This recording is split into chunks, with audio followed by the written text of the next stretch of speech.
तो स्वागत है आप लोगों का एक और नए धमाकेदार वीडियो में। आज की इस वीडियो में मैं आप लोगों के लिए संपूर्ण हिंदी के टॉप 50 वीवीआई ऑब्जेक्टिव्स को लेकर के आया हूं।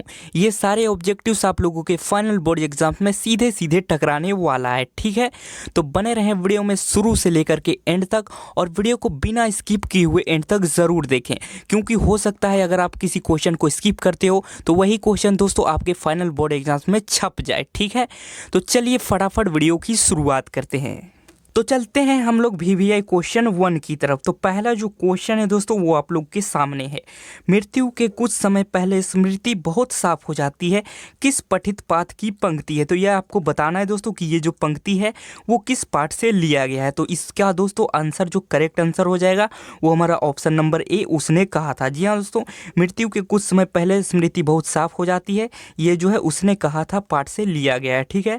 चलते हैं क्वेश्चन नंबर 2 की तरफ, ठीक है। तो मैं यहाँ पे जूम कर देता हूं थोड़ा सा, ये देखिए दोस्तों मैंने जूम कर दिया। अब चलते क्वेश्चन नंबर 2 की तरफ। सेकंड क्वेश्चन है दोस्तों, भक्ति विमुख जे धर्म सो सब अधर्म करी गए, किस पठित पाठ की पंक्ति है। तो इसका जो करेक्ट आंसर है दोस्तों वो आपको कमेंट बॉक्स में बताना है। ऑप्शन नंबर ए है छप्पय, ऑप्शन नंबर बी है कविता, ऑप्शन नंबर सी है कड़वक, और ऑप्शन नंबर डी है अधिनायक। तो इसका जो करेक्ट आंसर हो जाएगा दोस्तों वो हो जाएगा हमारा ऑप्शन नंबर ए छप्पय। जी हाँ दोस्तों, ये जो पंक्ति है ये छप्पय से लिया गया है, तो आपको इसे याद कर लेना है, ठीक है। चलते हैं क्वेश्चन नंबर 3 की तरफ। क्वेश्चन नंबर 3 है दोस्तों, मुक्ति बोध का पूरा नाम है। जी हाँ दोस्तों, यानी मुक्ति बोध का पूरा नाम क्या है। जगनंद माधव है, या गजानंद माधव मुक्ति बोध है, या जगदीश माधव है, या जगदानंद माधव है। तो इसका जो करेक्ट आंसर हो जाएगा दोस्तों वो हमारा ऑप्शन नंबर बी। जी हाँ दोस्तों, मुक्ति बोध का जो पूरा नाम है गजानंद माधव मुक्ति बोध है, ठीक है। चलते हैं अब अगले क्वेश्चन की तरफ। अगला क्वेश्चन है दोस्तों, नामवर सिंह का जन्म स्थान कहाँ था। जी हाँ दोस्तों, नामवर सिंह ने यानी कहाँ जन्म लिया था। तो आपको बताना है क्या वाराणसी में ये इनका जन्म स्थान था, लखनऊ में था, बेगूसराय में था, या पटना में था। तो इसका जो करेक्ट आंसर हो जाएगा दोस्तों ऑप्शन नंबर ए वाराणसी, ठीक है। नामवर सिंह का जन्म स्थान कहाँ था दोस्तों, तो वाराणसी उत्तर प्रदेश। चलते हैं अगले क्वेश्चन की तरफ। अगला क्वेश्चन है दोस्तों, ओम प्रकाश वाल्मीकि का जन्म कब हुआ था। जी हाँ दोस्तों, जन्म मृत्यु से रिलेटेड क्वेश्चन एग्जाम में आते रहते, तो आपको इसे 100% याद करके रखना है। तो आपको बताइए दोस्तों कि ओम प्रकाश वाल्मीकि का जन्म कब हुआ था। क्या 1950 में हुआ था, 1949 में हुआ था, 1975 में हुआ था, या 1905 में हुआ था। तो इसका जो करेक्ट आंसर हो जाएगा दोस्तों 1950। जी हाँ दोस्तों, ओम प्रकाश वाल्मीकि का जो जन्म हुआ था 30 जून 1950 को हुआ था। तो इसका ऑप्शन नंबर ए हमारा बिल्कुल ही करेक्ट हो जाएगा। चलते हैं अगले क्वेश्चन की तरफ। अगला क्वेश्चन है दोस्तों, मल्यज का जन्म कब हुआ था। जी हाँ दोस्तों, मल्यज का जन्म कब हुआ था ये आपको याद रखना है दोस्तों कि मल्यज का जो जन्म है वो 1935 ईस्वी में हुआ था, ठीक है। तो इसका जो ऑप्शन नंबर डी है 100% करेक्ट हो जाएगा, ठीक है। तो अब चलते हैं अगले क्वेश्चन की तरफ। अगला क्वेश्चन भी दोस्तों आप लोगों का जन्म और मृत्यु से रिलेटेड है, तो इसको भी देख लेते हैं। क्वेश्चन है दोस्तों, रघुवीर सहाय का निधन कब हुआ था, यानी दोस्तों रघुवीर सहाय का मृत्यु कब हुआ था। तो आपको बताना है दोस्तों कमेंट बॉक्स में इसका आंसर। क्या 1990 में हुआ था, 1980 में हुआ था, 1985 में हुआ था, या 1991 में हुआ था। तो इसका जो करेक्ट आंसर हो जाएगा दोस्तों ऑप्शन नंबर ए हमारा जो है 1990। जी हाँ दोस्तों, रघुवीर सहाय का निधन 1990 ईस्वी में हुआ था, तो आपको इसे याद कर लेना है। चलते हैं अगले क्वेश्चन की तरफ। अगला क्वेश्चन है दोस्तों, ज्ञानेंद्र पति का जन्म कब हुआ था। जी हाँ दोस्तों, ज्ञानेंद्र पति का जन्म कब हुआ था ये आपको बताना है। 1940 है option number A, option number B है 1950, option number C 1942, option number D है 1948। तो इसका जो करेक्ट आंसर हो जाएगा दोस्तों ऑप्शन नंबर बी 1950। जी हाँ दोस्तों, ज्ञानेंद्र पति का जन्म हुआ था 1950 ईस्वी को, ठीक है। तो आपको इसे याद रख लेना है। अगले क्वेश्चन की तरफ चलते हैं। अगला क्वेश्चन भी दोस्तों जन्म मृत्यु से रिलेटेड है, तो आपको इसे याद कर लेना है। क्वेश्चन है दोस्तों, सुभद्रा कुमारी चौहान का निधन कब हुआ था। जी हाँ दोस्तों, यानी सुभद्रा कुमारी चौहान का मृत्यु कब हुआ था। तो इसका जो करेक्ट आंसर हो जाएगा ऑप्शन नंबर ए 1948। जी हाँ दोस्तों, तो इसे आपको याद कर लेना है कि सुभद्रा कुमारी चौहान का जो जन्म था 1948 ईस्वी में हुआ था। और आपको ये भी याद कर लेना है कि सुभद्रा कुमारी चौहान का कौन सा कविता दोस्तों हमारे पाठ्य पुस्तक में अंकित है। तो उसका जो नाम है दोस्तों वो है हमारा पुत्र वियोग, ठीक है। तो इसे भी आपको याद रख लेना है। चलते हैं अगले क्वेश्चन की तरफ। अगला क्वेश्चन है दोस्तों, हंसते हुए मेरा अकेलापन हिंदी साहित्य की कौन सी विद्या है, ठीक है। तो आपको बताना है कि हंसते हुए अकेलापन हिंदी साहित्य की कौन सी विद्या है। क्या डायरी है, यात्रा वृत्तांत है, आत्मकथा, या शब्द चित्र है। तो दोस्तों इसका जो करेक्ट आंसर हो जाएगा ऑप्शन नंबर ए। जी हाँ दोस्तों, हंसते हुए मेरा अकेलापन एक डायरी है, ठीक है। तो चलते हैं अगले क्वेश्चन की तरफ। अगला क्वेश्चन है दोस्तों, कड़बक में किसकी महिमा का बखान है। जी हाँ दोस्तों, कड़बक जो कविता है उसमें किसकी महिमा का बखान है। क्या मनुष्य की महिमा का बखान है, ईश्वर की महिमा का बखान है, या दोस्तों प्रेम की महिमा का वखान है या दानव की महिमा का वखान है? तो इसका जो करेक्ट आंसर हो जाएगा ऑप्शन नंबर सी। जी हाँ दोस्तों, कड़बक में प्रेम की महिमा का वखान है। ठीक है, तो इसे आपको याद कर लेना है। चलते हैं अगले क्वेश्चन की तरफ।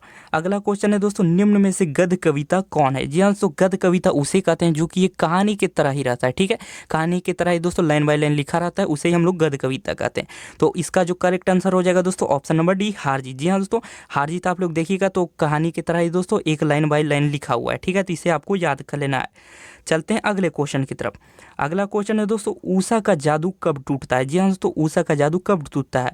क्या सूर्यास्त के समय टूटता है, सूर्योदय के समय टूटता है, दोपहर के समय टूटता है, या इनमें से कोई नहीं? तो इसका जो करेक्ट आंसर हो जाएगा दोस्तों हमारा ऑप्शन नंबर बी, सूर्योदय के समय दोस्तों ऊषा का जादू टूटता है। ठीक है, तो इसे भी आपको याद कर लेना है। तो चलते हैं अगले क्वेश्चन की तरफ। अगला क्वेश्चन है दोस्तों, कलीराम किस पाठ से संबंधित है? जी हाँ दोस्तों, यानी कलीराम जो है वो किस पठित पाठ से संबंधित है? तो कलीराम जो है दोस्तों ये जूठन से संबंधित है। जी हाँ दोस्तों, कलीराम का जिक्र जूठन से है। और कलीराम जो थे दोस्तों वो ओम प्रकाश वाल्मीकि के हेडमास्टर थे। जी हाँ दोस्तों, ओम प्रकाश वाल्मीकि जिस स्कूल में पढ़ते थे उस स्कूल के हेडमास्टर थे कलीराम। तो इसे भी आपको याद रख लेना है। ठीक है, चलते हैं अगले क्वेश्चन की तरफ। अगला क्वेश्चन है दोस्तों, सूरदास के दीक्षा गुरु का नाम क्या है? जी हाँ दोस्तों, आपको ये भी क्वेश्चन भी आई है तो इसको भी आपको याद कर लेना है कि सूरदास के दीक्षा गुरु का नाम क्या है। तो दोस्तों ऑप्शन नंबर ए है वल्लभाचार्य, ऑप्शन नंबर बी है सहजानंद, ऑप्शन नंबर सी है रामानंद, ऑप्शन नंबर डी है विठलनाथ। तो इसका जो करेक्ट आंसर हो जाएगा दोस्तों ऑप्शन नंबर ए वल्लभाचार्य। जी हाँ दोस्तों, सूरदास के जो दीक्षा गुरु थे दोस्तों वो थे महाप्रभु वल्लभाचार्य। तो इसका जो ऑप्शन नंबर ए है हमारा बिल्कुल करेक्ट हो जाएगा। ठीक है, चलते हैं अगले क्वेश्चन की तरफ। अगला क्वेश्चन है दोस्तों, संत तुलसीदास किस प्रकार के कवि हैं? जी दोस्तों, आपको बताना है कि संत जो तुलसीदास थे वो किस प्रकार के कवि थे।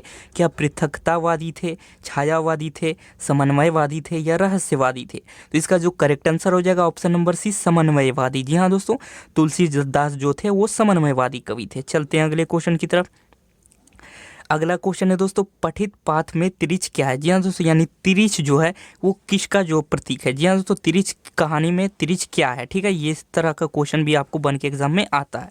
तो जो तिरिच था दोस्तों वो एक विषैला छिपकली था। तो इसका जो आंसर ऑप्शन नंबर ए है वो हमारा बिल्कुल ही करेक्ट हो जाएगा। चलते हैं अगले क्वेश्चन की तरफ। अगला क्वेश्चन है दोस्तों, सूरदास की पठित रचना में किस रस की प्रधानता है? जी हाँ दोस्तों, यानी सूरदास की जो पठित रचना में किस रस की प्रधानता है? तो इसका जो करेक्ट आंसर हो जाएगा दोस्तों ऑप्शन नंबर बी, वात्सल्य रस की। जी हाँ दोस्तों, तो इसको आपको याद रख लेना है। चलते हैं अगले क्वेश्चन की तरफ। अगला क्वेश्चन है दोस्तों, जयशंकर प्रसाद का किस वाद से संबंध है? जी हाँ दोस्तों, जयशंकर प्रसाद जो एक कवि हैं उनका किस वाद से संबंध है? प्रयोगवाद से, प्रगतिवाद से, या छायावाद से, या नकेनवाद से? तो इसका जो करेक्ट आंसर हो जाएगा हमारा ऑप्शन नंबर सी। तो इसे आपको याद रख लेना है। चलते हैं अगले क्वेश्चन की तरफ। अगला क्वेश्चन है दोस्तों, ग्रैंगिन का संबंध किस पाठ से है? जी हाँ दोस्तों, ग्रैंगिन का संबंध किस पाठ से है? उसने कहा था से है, रस्सी का टुकड़ा से है, तिरिच से है, या रोज से है? तो इसका जो करेक्ट आंसर हो जाएगा दोस्तों ऑप्शन नंबर डी। तो आपको इसे याद कर लेना है। चलते हैं अगले क्वेश्चन की तरफ। अगला क्वेश्चन है दोस्तों, भगत सिंह की माता का नाम है? जी हाँ दोस्तों, यानी भगत सिंह की माता का क्या नाम है? विद्यावती, फूलवती, कलावती, या सुंदरवती? तो इसका जो करेक्ट आंसर हो जाएगा दोस्तों वो विद्यावती हो जाएगा। ठीक है, तो इसका ऑप्शन नंबर ए हमारा बिल्कुल करेक्ट हो जाएगा। अब चलते हैं अगले क्वेश्चन की तरफ। अगला क्वेश्चन है दोस्तों, भगत सिंह के पिता का नाम बताना है। जी दोस्तों, यानी भगत सिंह के पिता का नाम क्या था? ऑप्शन नंबर ए है Sardar Kishan Singh, option number B है Sardar Vishan Singh, option number C है Ajit Singh, option number D है सरदार स्वर्ण सिंह। तो इसका जो करेक्ट आंसर हो जाएगा दोस्तों ऑप्शन नंबर ए, सरदार किशन सिंह। जी हाँ दोस्तों, भगत सिंह के जो पिता का नाम था वो सरदार किशन सिंह था। ठीक है, चलते हैं अगले क्वेश्चन की तरफ।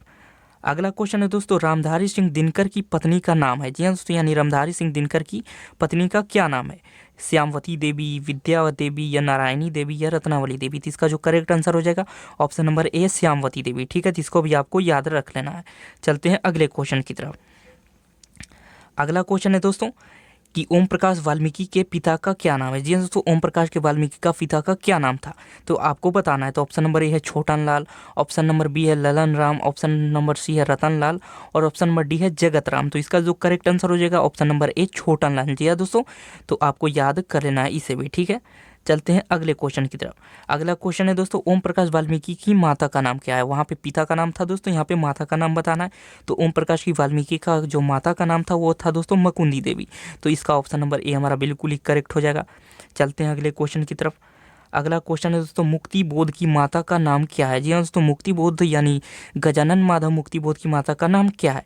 तो ऑप्शन में है दोस्तों पार्वती बाई, गौरी बाई, मंगली देवी और सुनैना देवी। तो इसका जो करेक्ट आंसर हो जाएगा option number A, Parvati by. ठीक है, चलते हैं अगले क्वेश्चन की तरफ।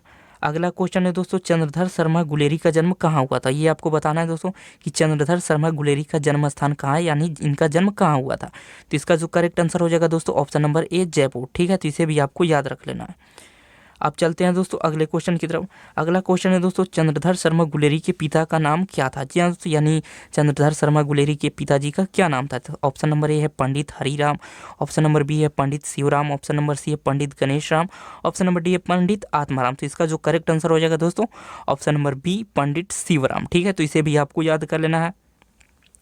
अब चलते हैं दोस्तों अगले क्वेश्चन की तरफ। अगला क्वेश्चन है दोस्तों, तुलसीदास का जन्म स्थान कहाँ है? जी हाँ दोस्तों, ये आपको बताना है कि तुलसीदास का जन्म स्थान कहाँ है। तो तुलसीदास का जो जन्म स्थान है दोस्तों राजापुर, बांदा, उत्तर प्रदेश। तो इसका जो ऑप्शन नंबर ए है दोस्तों वही हमारा करेक्ट हो जाएगा, बाकी तीनों ऑप्शन हमारी गलत हो जाएंगे। ठीक है, चलते हैं अगले क्वेश्चन की तरफ। अगला क्वेश्चन है दोस्तों, ज्ञानेंद्र पति का जन्म स्थल कहाँ है? जी हाँ दोस्तों, यहाँ पे जन्म स्थान से काफ़ी क्वेश्चन आ रहे हैं दोस्तों, तो आपको इसे 100% किताब से याद कर लेना है। ठीक है, तो चलिए दोस्तों देखते हैं कि ज्ञानेंद्र पति का जन्म स्थल कहाँ है। तो ज्ञानेंद्र पति का जो जन्म स्थान है दोस्तों वो है गोड्डा, झारखंड। जी हाँ दोस्तों, इसका जो जन्म हुआ था वो पत्थरगामा, गोड्डा, झारखंड में हुआ था। तो इसका भी ऑप्शन नंबर ए हमारा करेक्ट हो जाएगा। चलते हैं अगले क्वेश्चन की तरफ। अगला क्वेश्चन है दोस्तों, गजानन माधव मुक्ति बोध का जन्म स्थान कहाँ है? अब गजानन माधव मुक्ति का जन्म स्थान आपको बताना है। तो गजानन माधव मुक्ति बोध का जो जन्म स्थान है दोस्तों वो श्योपुर, ग्वालियर, उत्तर मध्य प्रदेश। जी हाँ दोस्तों, यानी श्योपुर, ग्वालियर, मध्य प्रदेश में इनका जन्म हुआ था। तो ऑप्शन नंबर ए भी हमारा सही हो जाएगा। आते हैं अगले क्वेश्चन की तरफ। अगला क्वेश्चन है दोस्तों, सुभद्रा कुमारी चौहान का जन्म स्थान है। यहाँ पे सुभद्रा कुमारी जो चौहान का जन्म स्थान बताना है। तो इसका भी ऑप्शन नंबर ये हमारा करेक्ट हो जाएगा दोस्तों, क्योंकि सुभद्रा कुमारी चौहान का जो जन्म स्थान है निहालपुर, इलाहाबाद, उत्तर प्रदेश। तो ऑप्शन नंबर इसका करेक्ट हो जाएगा। चलते हैं अगले क्वेश्चन की तरफ। क्वेश्चन है दोस्तों, रामधारी सिंह दिनकर के माता पिता का क्या नाम है? जी हाँ दोस्तों, आपको बताना है रामधारी सिंह दिनकर के माता पिता का क्या नाम है। तो इसका भी दोस्तों ऑप्शन नंबर ये हमारा करेक्ट हो जाएगा, क्योंकि रामधारी सिंह दिनकर के जो माता पिता का नाम था वो मनरूप देवी एवं रवि सिंह था। ठीक है, तो आपको इसे याद कर लेना है। चलते हैं अगले क्वेश्चन की तरफ। अगला क्वेश्चन है दोस्तों, अघई के माता पिता का क्या नाम है? अब अघई के माता पिता का नाम बताना है। क्या विद्यापति एवं रवि नाम था, या वैंथी देवी एवं हीरानंद शास्त्री नाम था, या प्रभावती एवं त्रिलोकीनाथ नाम था, या संजीवम्मा एवं नारायण जीदो नाम था? तो इसका ऑप्शन नंबर बी हमारा करेक्ट हो जाएगा। अघई के माता पिता का नाम वैंथी देवी एवं हीरानंद शास्त्री था। ठीक है, चलते हैं अगले क्वेश्चन की तरफ। अगला क्वेश्चन है दोस्तों, जिद्दू कृष्ण मूर्ति के माता पिता का नाम बताना है। ठीक है, तो जिद्दू कृष्ण मूर्ति के माता पिता का नाम है दोस्तों संजीवम्मा एवं नारायणा जिद्दू। तो इसका जो ऑप्शन नंबर ए ही है दोस्तों वो हमारा करेक्ट हो जाएगा। चलते हैं अगले क्वेश्चन की तरफ। अगला क्वेश्चन है दोस्तों, बालकृष्ण भट्ट के माता पिता का नाम इस बार पूछा गया है। तो इसको भी आपको बताना है दोस्तों, पहला ही चैप्टर है। तो बालकृष्ण भट्ट के माता पिता का जो नाम है दोस्तों वो भी इसका हमारा ऑप्शन नंबर ए करेक्ट हो जाएगा, पार्वती देवी एवं बेनी प्रसाद भट्ट। तो आपको याद कर लेना है, ऑप्शन नंबर ए इसका करेक्ट आंसर हो जाएगा। ठीक है, आप चलते हैं अगले क्वेश्चन की तरफ।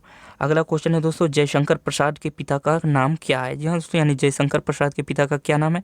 तो इसका जो करेक्ट आंसर हो जाएगा, इसका भी ऑप्शन नंबर ए हमारा देवी प्रसाद साहू करेक्ट हो जाएगा। ठीक है, चलते हैं अगले क्वेश्चन की तरफ। अगला क्वेश्चन है दोस्तों, तुलसीदास के दीक्षा गुरु कौन थे? जी हाँ दोस्तों, तुलसीदास के दीक्षा गुरु कौन थे ये आपको बताना है। तो तुलसीदास के दीक्षा गुरु जो थे दोस्तों वो नरहरि दास थे। तो इसका भी ऑप्शन नंबर हमारा ए हो जाएगा। तो चलते हैं अगले क्वेश्चन की तरफ। अगला क्वेश्चन है दोस्तों, जाड़ा क्या है? जाड़ा क्या है? मौत है, और निमोनिया से मरने वालों को मुरब्बे नहीं मिला करते। यह किस पठित पाठ की पंक्ति है? तो बताना है दोस्तों कि ये जो है पंक्ति ये किस पाठ से लिया गया है। मैं आप लोगों को ऑप्शन देता हूँ। ऑप्शन है दोस्तों, उसने कहा था। ऑप्शन है अगला ऑप्शन रोज, ऑप्शन नंबर 3 है तिरिच, ऑप्शन नंबर 4 है प्रगीत और समाज। तो इसका जो करेक्ट आंसर हो जाएगा ऑप्शन नंबर ए, उसने कहा था, क्योंकि उसने कहा था ही दोस्तों ये लिया गया है पंक्ति। तो आपको इसे याद कर लेना है। चलते हैं अगले क्वेश्चन की तरफ। अगला क्वेश्चन है दोस्तों, सूबेदारनी किस कहानी की पात्रा है? जी हाँ दोस्तों, अगर आप लोगों ने उसने कहा था कहानी पढ़ा होगा तो उसी में दोस्तों सूबेदारनी का जिक्र है। तो इसका जो करेक्ट आंसर हो जाएगा ऑप्शन नंबर बी, उसने कहा था। ठीक है, अब चलते हैं अगले क्वेश्चन की तरफ। अगला क्वेश्चन है दोस्तों, नर और नारी एक ही द्रव की ढली दो प्रतिमाएं हैं, किसकी उक्ति है? जी हाँ दोस्तों, नर और नारी एक ही द्रव की ढली दो प्रतिमाएं किसकी उक्ति है? तो जो करेक्ट आंसर हो जाएगा ऑप्शन नंबर ए, रामधारी सिंह दिनकर। रामधारी सिंह दिनकर अपने निबंध अर्धनारीश्वर में कहते हैं कि नर और नारी एक ही द्रव की ढली दो प्रतिमाएं हैं। ठीक है, तो इसको भी आपको याद कर लेना है। अब चलते हैं अगले क्वेश्चन की तरफ। अगला क्वेश्चन है दोस्तों, कामिनी तो अपने साथ यामिनी की शांति लाती। यह पंक्ति किस पाठ की है? तो यह पंक्ति दोस्तों हमारी अर्धनारीश्वर पाठ की है। तो आपको इसे याद कर लेना है कि कामिनी तो अपने साथ यामिनी की शांति लाती, ये अर्धनारीश्वर शीर्षक पाठ से लिया गया है। तो इसका ऑप्शन नंबर 1 करेक्ट हो जाएगा। चलते हैं आखिरी क्वेश्चन और 50वें क्वेश्चन की तरफ दोस्तों, कि तेरी कुड़माई हो गई किस पठित पाठ की पंक्ति है? तो इसका जो ऑप्शन नंबर ए है दोस्तों, यही हमारा करेक्ट हो जाएगा। उसने कहा था, क्योंकि दोस्तों उसने कहा था ही में तेरी कुड़माई हो गई का जिक्र है। ठीक है, तो काफ़ी सारे क्वेश्चन का दोस्तों हमारा ऑप्शन नंबर ए ही सही हो गया है। तो आपको इसे याद कर लेना है। एग्जामिनर का कोई ठीक नहीं दोस्तों, एग्जाम में वो या ए का सेट करे ऑप्शन का या बी का ऑप्शन का, वो उसकी मर्जी है। आप लोगों को सिर्फ यहाँ पे अपना क्वेश्चन का आंसर देने की ज़रूरत है। ठीक है, तो उम्मीद करता हूँ कि ये 50 ऑब्जेक्टिव क्वेश्चन आप लोगों को याद होंगे। अगर नहीं याद है तो कृपया इस वीडियो को 2 से 3 बार देख करके याद कर लीजिए, क्योंकि यही सारे क्वेश्चन आप लोगों के बोर्ड एग्जाम्स में पक्का लड़ने ही वाले हैं। ठीक है, तो मिलते हैं किसी और नए वीडियो में, तब तक के लिए जय हिंद जय भारत।